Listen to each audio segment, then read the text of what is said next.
Gracias, señor presidente. Queremos comenzar por reconocer y agradecer a la Cámara, en nombre de la familia y de nuestro espacio político, de nuestro partido político, el Nuevo Espacio, que lo tuvo a Felipe Michelini como uno de sus fundadores, este homenaje. Y obviamente reconocer la iniciativa del señor diputado Iván Posadas. Pero en ella queremos saludar a todas las bancadas de todos los partidos políticos por la... Perdón, presidente, ¿se oye? Ahí está. Por esta oportunidad.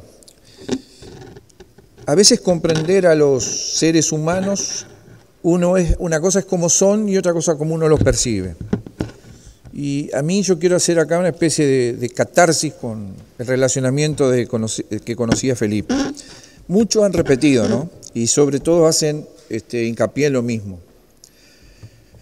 Hace 25 años más o menos, de los inicios del Nuevo Espacio, era un hombre educado, que muchas veces se hacía invisible, que buscaba las últimas sillas, las de atrás, seguramente tímido, si se quiere.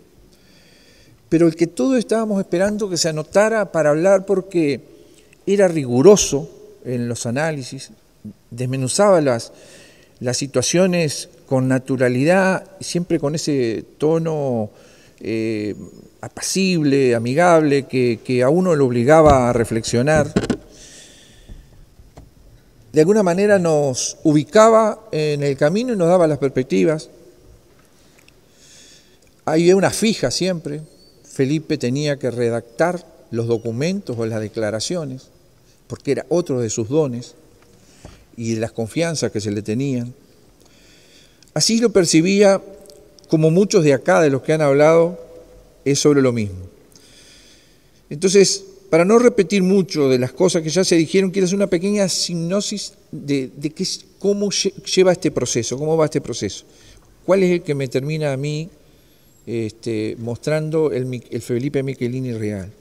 En octubre del 2011 se promulgó la ley 18.831, pretensión punitiva del Estado, restablecimiento para los delitos cometidos en aplicación del terrorismo de Estado hasta el 1 de marzo del 85.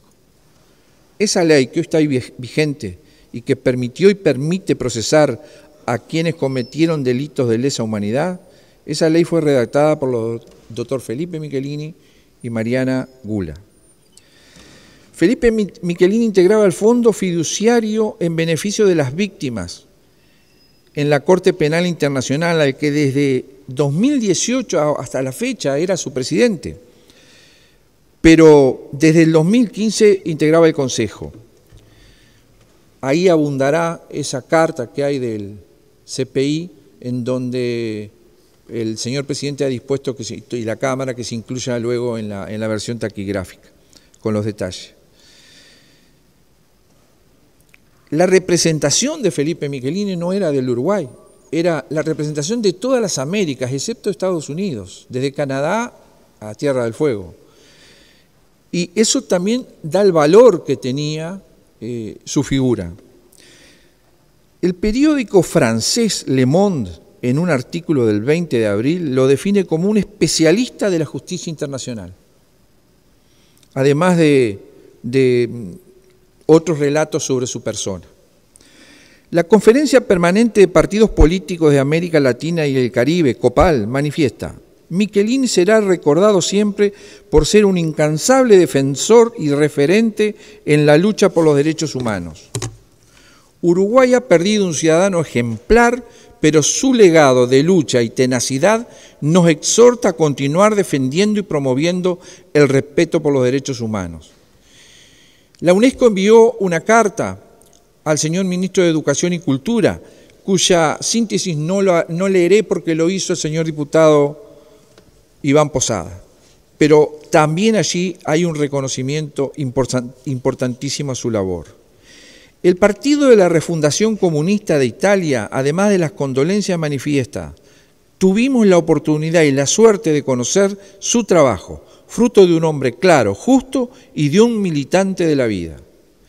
El Partido de la Izquierda Democrática de Ecuador expresa: Uruguay y América Latina pierden un ciudadano ejemplar, valiente y reconocido por su trabajo. Su legado de lucha y tenacidad, defensa de los derechos humanos, nos exhorta a seguir luchando por la defensa de los menos favorecidos, con los principios de igualdad, libertad y justicia social, contra la indiferencia y la impunidad. El Partido de la Liberación Dominicana, el PLD, luego de expresar las condolencias y el dolor, afirma: es una pérdida que estremece de dolor al mundo democrático, a Uruguay, América Latina y demás continentes, incluyendo a nuestro partido en su vocación de organización internacionalista. Y paso acá: madres y familiares de uruguayos detenidos desaparecidos defienden a su compañero, porque era de ahí Felipe, como un luchador incansable en defensa de los derechos humanos, militante estudiantil, legislador, y en el último tiempo coordinando el grupo de trabajo por verdad y justicia. Recordamos su trabajo comprometido en búsqueda de la construcción del nunca más.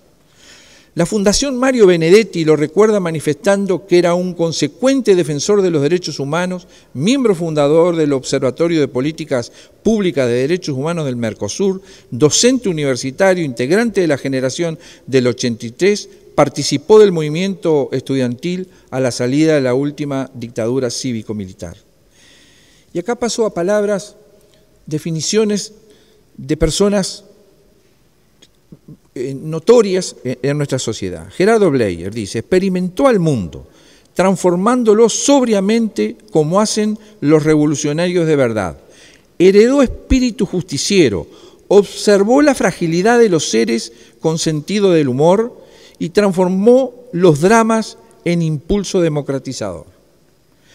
El saludo final a nombre del propio PIT-CNT y suyo, el presidente Fernando Pereira dice: el Felo con su dulce y firme voz podía mover montañas, firme en sus convicciones y en sus pasiones, nunca abandonó la lucha por los derechos humanos, por verdad y justicia.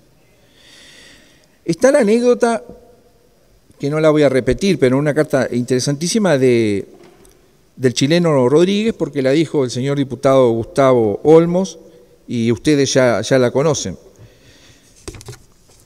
Estos pequeños resúmenes tomados entre tantas muestras de dolor en el mundo marcan a fuego la persona que hoy homenajeamos y que trascendió fronteras partidarias y que se constituyó en una referencia ineludible en la lucha por la memoria, la verdad y la justicia.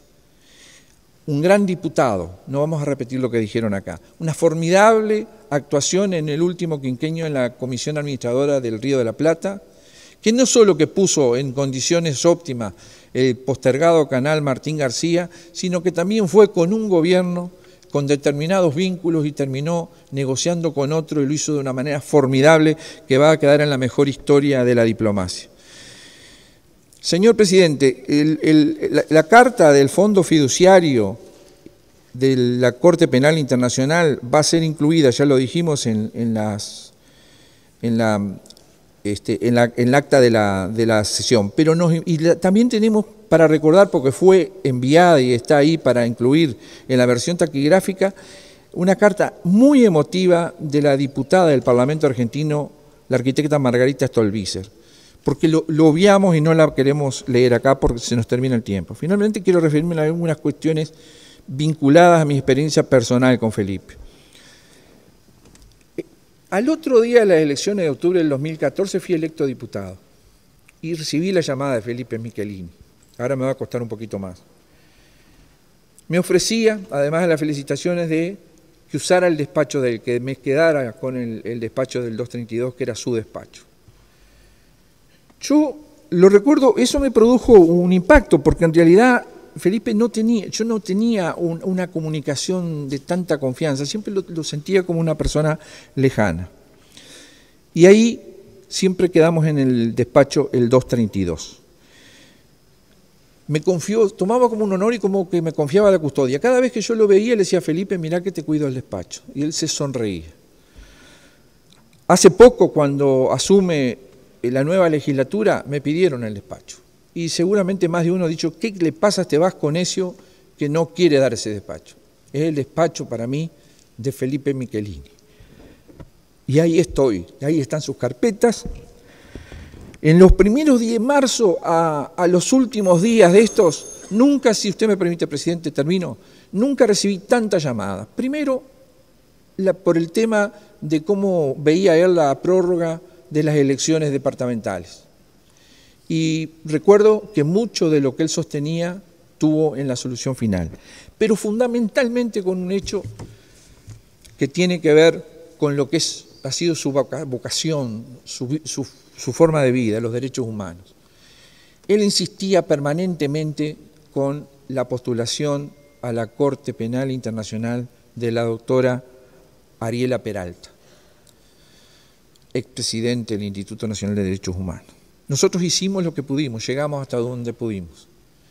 La doctora Ariela Peralta fue postulada, era una cosa que dependía de la Asamblea General. Yo sé que eso lo provocó Felipe Michelini en una última conversación con la señora vicepresidenta de la República y presidenta de la Asamblea General, logrando ese último objetivo. Ahora nos queda a todos mucho más que un despacho, nos queda un legado, y su injusta partida me lleva a reflexionar que esta relación de 25 años no la aproveché ni la disfruté todo lo que pude, porque recién hoy, cuando ya no está, todos los compañeros del cuerpo y el mundo me dicen quién fue Felipe Michelini. Muchas gracias, presidente.